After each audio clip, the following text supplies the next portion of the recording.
Hello everyone, welcome to the class guys. कैसे हैं आप सभी। आज इस वीडियो में हम पढ़ने वाले हैं क्लास 11 फिजिक्स का शानदार सा topic vector in just 15 minute. एकदम क्विक रिवीजन होने वाला है। इसके अंदर आपको सारे पॉइंट्स इस चैप्टर के बढ़िया से क्लियर करा दूंगा, टेंशन मत लें। देखो, अगर आप चाहते हैं कि हर एक चैप्टर के आपको पीडीएफ नोट्स मिल जाएं ईजिएस्ट वन शॉट, तो इसके लिए आप जो टेलीग्राम चैनल है हमारा अभिषेक साहू सर फिजिक्स, इसको आप ज्वाइन करेंगे। यहाँ पर आपको 1 लाख से ज़्यादा सब्सक्राइबर मिल जाएंगे। तो बढ़िया, सभी बच्चों के साथ आप भी जुड़ जाओ। फाइल सेक्शन में जाओगे तो आपको सभी फाइल्स मिल जाएगी यहाँ पे क्लास 11 तो 12 की भी। तो जल्दी से जाके ज्वाइन हो जाओ और फिजिक्स का जो फ्री कंटेंट है उसका फ़ायदा लें। अगर आप क्लास 11 में बहुत अच्छा जो है मार्क्स स्कोर करना चाहते हैं तो उसके लिए आप हमारी जो फिजिक्स क्वेश्चन बैंक है इन एसोसिएशन विद एडुकार्ट, आप इसको ऑर्डर कर सकते हैं, जिसको बाय करने की जो लिंक है ये मैंने डिस्क्रिप्शन और पिन कॉमेंट में दे दी है। बढ़िया बढ़िया क्वेश्चन के साथ आपके 11th में बहुत अच्छे मार्क्स आने वाले हैं।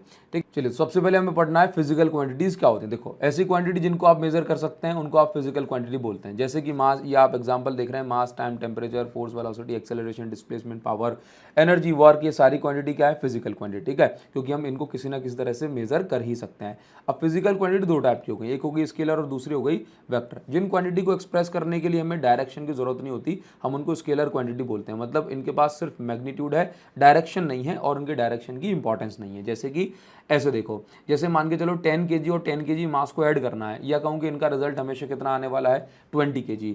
30 मिनट आपको कोचिंग पे लगे और 30 मिनट ही आपको घर पहुंचते पहुंचते लग गए, तो टोटल टाइम कितना हो गया, 60 मिनट, है ना। तो क्या इसमें डायरेक्शन की जरूरत पड़ी, नहीं। तो ऐसी क्वांटिटी को आप क्या बोलते हैं, स्केलर क्वांटिटी। लेकिन कुछ क्वांटिटी ऐसी होती हैं जिनके लिए डायरेक्शन की इंपॉर्टेंस होती है, जैसे कि फोर्स हो गया, वेलोसिटी हो गया, एक्सेलरेशन हो गया, तो ऐसी क्वांटिटी को हम बोलते हैं वेक्टर क्वांटिटी। तो उनके पास मैग्नीट्यूड यानी कि वैल्यू भी होती है और डायरेक्शन भी होती है। समझाता हूं जैसे आपको अभी, लेकिन उससे पहले हम समझते हैं कि वेक्टर को रिप्रेजेंट करने का तरीका क्या है। कि आप किसी भी अल्फाबेट के ऊपर एरो लगा देंगे तो ये वेक्टर को रिप्रेजेंट इस तरह से करा जा सकता है। जैसे कि फोर्स के एफ के ऊपर आप एरो लगा दिया आपने, तो ये वेक्टर का साइन हो गया। ठीक है, मतलब वेक्टर बना दिया इसको आपने। वेलोसिटी के ऊपर आपने एरो लगा दिया तो आपने वेलोसिटी को वेक्टर फॉर्म में रिप्रेजेंट कर दिया। अगर ये एरो सेपरेटली लगा हो तो इस एरो का जो साइज होता है, इस एरो का जो साइज होता है ये मैग्नीट्यूड बताता है। क्या बताता है, मैग्नीट्यूड, मतलब कि वैल्यू कितनी बड़ी है कितनी छोटी है। जैसे कि आप यहाँ पर देखें, ए का मैग्नीट्यूड बड़ा है और बी का मैग्नीट्यूड छोटा है। ठीक है ना, आगे बढ़ते हैं। तो मैं बात कर रहा था जैसे कि फोर्स में डायरेक्शन की इंपॉर्टेंस है, इसलिए वो वेक्टर क्वांटिटी। तो देखो जैसे यहाँ पे आप कि अगर दोनों फोर्स सेम डायरेक्शन में लग रहे हैं तो 20 न्यूटन आंसर आ रहा है, दोनों फोर्स ऑपोजिट डायरेक्शन में लग रहे हैं तो 0 न्यूटन आंसर आ रहा है, और अगर दोनों फोर्स इस तरह से किसी एंगल पे लग रहे होंगे तो आंसर यानी कि इन दोनों का रिजल्टेंट कुछ और आएगा। तो बात करें वेक्टर में डायरेक्शन की इंपॉर्टेंस इस तरीके से होती है। अब अगर दो वेक्टर हैं, ठीक है, अगर दोनों वेक्टर 0 डिग्री पे हैं, जैसे कि ये पहले वाले केस में अभी हमने देखा, तो आंसर कितने आने वाला है, 20 न्यूटन। मतलब ये दोनों सिंपल ऐड हो जाएंगे। अगर दो वेक्टर ऑपोजिट डायरेक्शन में, मतलब 180 डिग्री होगा, तो सिंपल सब्ट्रैक्ट हो जाएंगे। अगर दोनों के बीच में कोई भी रैंडम एंगल थीटा है, जैसे कि पिछले वाले केस में था, तो यहाँ पर फॉर्मूला बनेगा टोटल यानी कि रिजल्टेंट निकालने का, √a² + b² + 2ab cos theta. ठीक है, तो आप यहाँ पर देखिए, ये ब्लॉक पे मान के चलो कि इस तरह से 10 न्यूटन का फोर्स लग रहा है, तो रिजल्टेंट फोर्स कैसे निकालेंगे। तो आप यहाँ पे क्या समझेंगे, रिजल्टेंट फोर्स कैसे निकालेंगे, भाई ये ए है और ये बी है, तो यहाँ पे दोनों बीच में थीटा की वैल्यू 60 डिग्री है। तो आप यहाँ पे देखो, इस फॉर्मूले में हमने वैल्यू पुट करी तो आंसर कितना आया, 17.3 न्यूटन। तो यहाँ पर क्या हो रहा है कि मिनिमम केस में आंसर आ रहा है 0, मैक्सिमम केस में आंसर आ रहा है 20 न्यूटन, और दोनों के बीच में कोई एंगल है तो आंसर आ रहा है 17.3 न्यूटन। ठीक है, कोई एंगल बदलेगा तो भाई आंसर भी चेंज हो जाएगा। तो हम ऐसा बोल सकते हैं कि 0 मिनिमम था, 20 मैक्सिमम था। तो कभी भी दो वेक्टर को आप ऐड करो या दो वेक्टर का रिजल्टेंट निकालना हो आपको, तो हमेशा जो आंसर होगा, रिजल्टेंट होगा, वो मिनिमम से मैक्सिमम वैल्यू के बीच में आएगा। क्लियर है। नाउ आगे बढ़ते हैं। अगर दो वेक्टर को आप ऐड करना चाहते हैं तो इसके लिए हमने 3 लॉ बनाए हैं, triangle law, parallelogram law, polygon law. Triangle law हमेशा टेल टू हेड जो है दो वेक्टर को ज्वाइन करा जाता है। पैरेललोग्राम लॉ में दो वेक्टर को हमेशा टेल टू टेल ज्वाइन करा जाता है। पॉलीगॉन लॉ में फिर से टेल टू हेड ज्वाइन करा जाता है। एग्जांपल के तौर पे आप यहाँ पे देखिए, जैसे कि ये ए वेक्टर और बी वेक्टर को ऐड करना है, तो ट्राइंगल लॉ के हिसाब से इनको ऐसे अरेंज करते हैं कि ए का हेड बी की टेल इस तरह से कनेक्टेड है, और इनका जो रिजल्टेंट होगा ये इन दोनों के ऑपोजिट डायरेक्शन में ऐसे जाएगा। पैरेललोग्राम में देखो, दोनों की टेल कनेक्टेड है और इन दोनों का जो रिजल्टेंट होगा वो इस तरीके से जाएगा। क्लियर है। और अगर आप यहाँ पे देखेंगे तो ए वेक्टर देखो, tail to head connected, tail to head connected, tail to head head connect है, ये पॉलीगॉन लॉ मल्टीपल वेक्टर को ऐड करने के लिए होता है, और रिजल्टेंट देखो अलग ही जा रहा है, ठीक है, ऑपोजिट डायरेक्शन में। तो इस तरह से इसको बनाया जाता है। इन दोनों का आप अगर चाहे ट्राइंगल लॉ यूज करें चाहे पैरेललोग्राम यूज करें, रिजल्टेंट हमेशा यही फॉर्मूला बनने वाला है। क्लियर है। अगर हम टाइप्स ऑफ वेक्टर की बात करें तो भाई वेक्टर जो है काफ़ी टाइप के होते हैं, लेकिन इनमें से कुछ इंपॉर्टेंट वेक्टर जैसे कि इक्वल वेक्टर होता है। तो इक्वल वेक्टर की बात करेंगे तो आप इसको समझिए जरा कि दो वेक्टर अगर सब कुछ सेम है, मैग्नीट्यूड भी और डायरेक्शन भी, तो हम ऐसे वेक्टर को इक्वल वेक्टर बोलेंगे।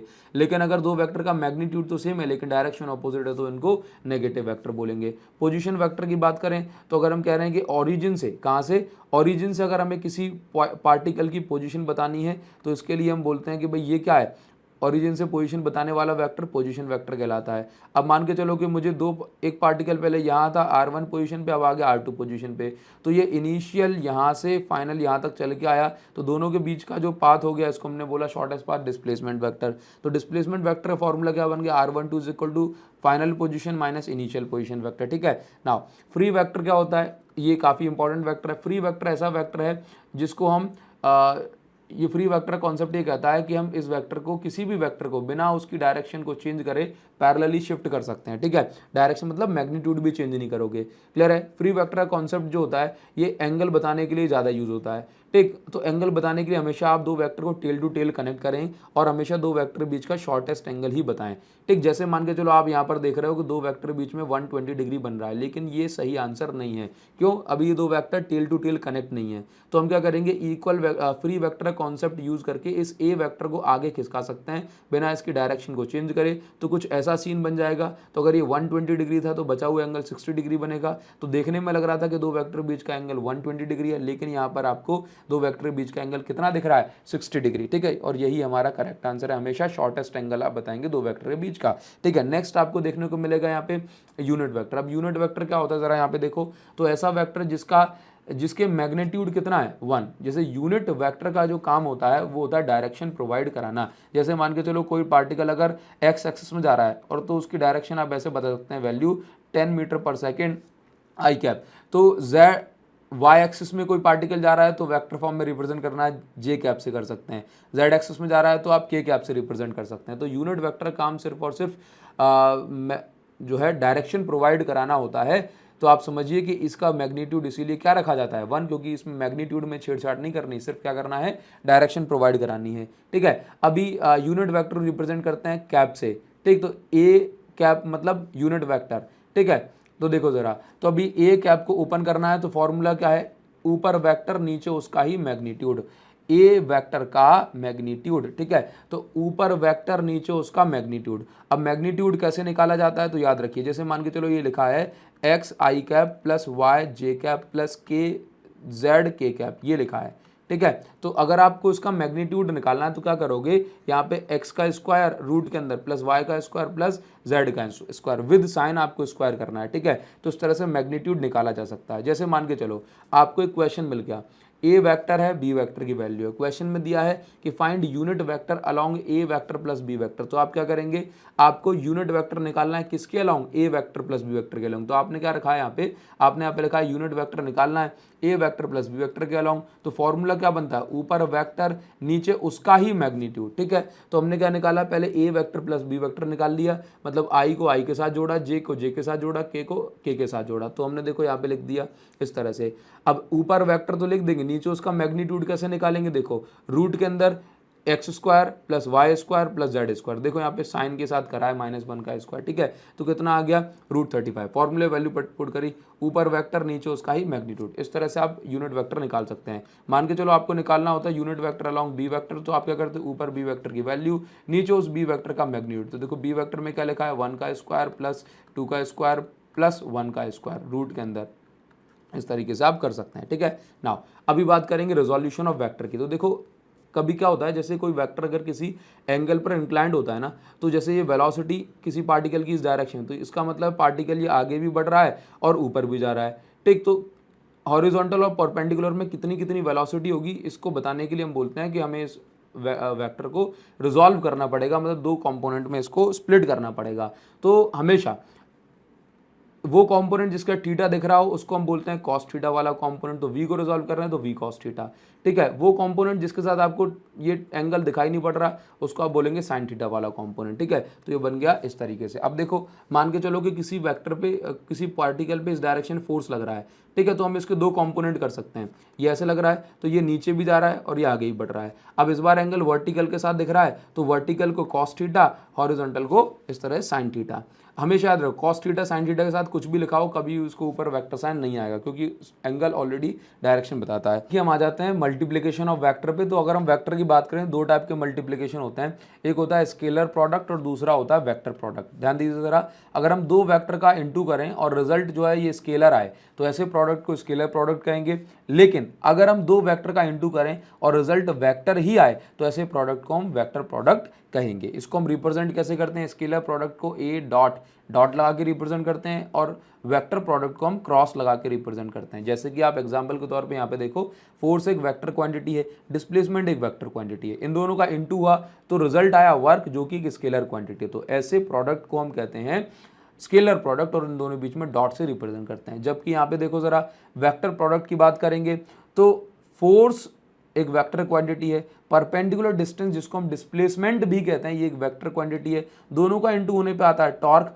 जो कि एक वेक्टर क्वांटिटी। तो तीनों वेक्टर हैं तो हमने यहाँ पे क्या लगाया क्रॉस, ठीक है। अब इनके रूल समझ लेते हैं। देखो स्केलर प्रोडक्ट जब भी हमें करना है ए डॉट बी, कभी भी इसको ओपन करना है तो फाइनल आंसर क्या आएगा, ए बी कॉस थीटा। क्या आएगा, ए बी कॉस थीटा, ठीक है। तो जैसे आई डॉट आई आपको करना है, क्या करना है, आई डॉट आई, तो आंसर आएगा आई आई कॉस थीटा। अब थीटा थीटा की वैल्यू आई कैप इस डायरेक्शन में, दूसरा आई कैप भी सेम डायरेक्शन में होगा तो थीटा की वैल्यू 0, तो इस हिसाब से आंसर आता है आई स्क्वायर। और हम जानते हैं कि आई एक यूनिट वेक्टर है तो आंसर आएगा आई। तो कभी भी जैसे मान के चलो आपको 9i का इंटू करना है, डॉट करना है 3i के साथ, तो आंसर सिंपल क्या लिख दें 27, क्योंकि 27 आई कैप स्क्वायर हो रहा था, आई स्क्वायर की वैल्यू 1 होती है, ठीक है ना। तो आई डॉट आई 1 होता है, जे डॉट जे 1 होता है, के डॉट के 1 होता है। इसके अलावा आप किसी का भी किसी के साथ इंटू करेंगे, डॉट करेंगे तो फाइनल आंसर क्या आएगा 0। Formula I J cos 90 I J cos theta से आप निकाल सकते हैं, ठीक। देखो जरा, तो अगर मुझे मान के चलो डॉट प्रोडक्ट करना है तो मैं क्या करूंगा, आई का आई के साथ इंटू, जे का जे के साथ, के का के साथ। अब देखो 5 2 जा 10 हो गया, 3 3 जा 9 हो गया माइनस का, और ये इतना बन गया। फाइनल आंसर जो है हमारा ये हो जाएगा। देखिए अभी हमें पढ़ना है वेक्टर प्रोडक्ट क्या होता है। देखो जैसे आपने डॉट प्रोडक्ट करा था वैसे ही क्रॉस प्रोडक्ट होता है। तो इसकी कुछ फॉर्मूले, जैसे कि ए वेक्टर क्रॉस बी वेक्टर को ओपन करने पे ए बी साइन थीटा आता है, जैसे पहले ए बी कॉस थीटा आया था डॉट प्रोडक्ट को ओपन करने पे। जैसे आपने पिछली बार आई डॉट आई को 1 लिखा था, वैसे ही इस बार आप आई क्रॉस आई को क्या लिखते हैं, 0 लिखते हैं। क्यों भाई, आई क्रॉस आई करोगे तो आई स्क्वायर, इस बार साइन थीटा आएगा तो आई स्क्वायर साइन। अब दोनों आई के बीच में एंगल कितना होगा, 0 डिग्री, तो आंसर आएगा 0। तो इसी तरह से आई क्रॉस आई होता है 0, जे क्रॉस जे होता है 0, कहीं पे मिल जाए के क्रॉस के तो उसका आंसर भी क्या है 0 है, ठीक है। लेकिन अगर आप आई का क्रॉस जे के साथ करेंगे तो आंसर आएगा के, जे का क्रॉस के साथ करेंगे तो आंसर आएगा आई। आप इसको याद रख सकते हैं कुछ इस तरीके से, जैसे 2 का इंटू होगा तो आंसर आएगा तीसरा वाला, तो आई क्रॉस जे करोगे तो आंसर आएगा के, जे क्रॉस के करोगे तो आंसर आएगा आई, के क्रॉस आई करोगे तो आंसर आएगा जे, ठीक है। अगर आप ऐसे क्लॉकवाइज घूम रहे हो तो आंसर पॉजिटिव आएगा, और अगर आप एंटी क्लॉकवाइज घूम रहे हो तो इस तरह से आंसर नेगेटिव आएगा। क्लियर है। अभी देखिए जैसे मान के चलो आपको ए वेक्टर और बी वेक्टर की दो इक्वेशन दी हुई है और इनका आपको क्रॉस प्रोडक्ट निकालने को अगर कहा जा रहा है तो आप इस वाले मेथड से करेंगे, थोड़ी सी आपको प्रॉब्लम हो सकती है, लेकिन आप दूसरे मेथड से करें, डिटरमिनेंट वाले मेथड से, बहुत आसान लगेगा आपको। देखो सबसे पहले आपने ऊपर आई जे के तीनों लिख दिया। अब आई के कोएफिशिएंट को आई के नीचे लिखा, ठीक, जे के कोएफिशिएंट्स को जे के नीचे लिखा और के की वैल्यूज को के नीचे लिख दिया। बस कुछ नहीं करना आपको। इस तरह 3 ब्रैकेट बनाने हैं, पहला ब्रैकेट आई कैप का, दूसरा ब्रैकेट जे कैप का, तीसरा ब्रैकेट के कैप का, ठीक है। तीनों ब्रैकेट के अंदर इस तरह से माइनस माइनस चिपका देना है, और पहला ब्रैकेट ये आपका पॉजिटिव होगा, दूसरा ब्रैकेट नेगेटिव होगा और तीसरा ब्रैकेट फिर से पॉजिटिव होगा। इसके बाद कुछ नहीं करना है। देखो कुछ भी नहीं करना है आपको। क्या करेंगे, जैसे आई कैप की बारी आए ना, आई कैप का ब्रैकेट है तो आई कैप को छुपा लो, इन दोनों का क्रॉस मल्टीप्लाई कर दो, तो 2 3 जा 6 माइनस का 6, ठीक है। 6 4 जा 24, कितना आया माइनस का 30 आई कैप, ठीक है। अब क्या हो गया भाई, जे कैप की इक्वेशन बनानी है तो जे कैप को छुपा लो, जे कैप को छुपा लिया, इन दोनों क्रॉस मल्टीप्लाई करो, -2 का 2 से तो माइनस का 4 हो, ठीक है। 4 3 जा 12, ये आ गया आपका 12 माइनस का, ठीक है, ठीक ना। अभी के की बारी है, के की बारी है तो भाई इस के को छुपा लो। अब करेंगे 6 2 जा 12 और उसके बाद 3 3 जा 9, ठीक है, के कैप, और उसके बाद ये कितना हो जाएगा प्लस का 3 के कैप। तो इस तरीके से हम कर सकते हैं इनको सॉल्व। तो ये हुआ वेक्टर का क्विक रिवीजन। अगर आप चाहते हैं कि आपको इस तरह की और भी वीडियोस मिलती रहें तो ज़रूर से कमेंट सेक्शन में मुझे बताइए कि आप हर एक चैप्टर का इस तरह से क्विक रिवीजन वीडियो चाहते हैं। अभी के लिए बस इतना ही, मिलेंगे आपसे नेक्स्ट वीडियो में, तब तक के लिए thank you so much guys, thanks a lot. Comment section में आपका वेट कर रहा हूँ गाइस, थैंक यू।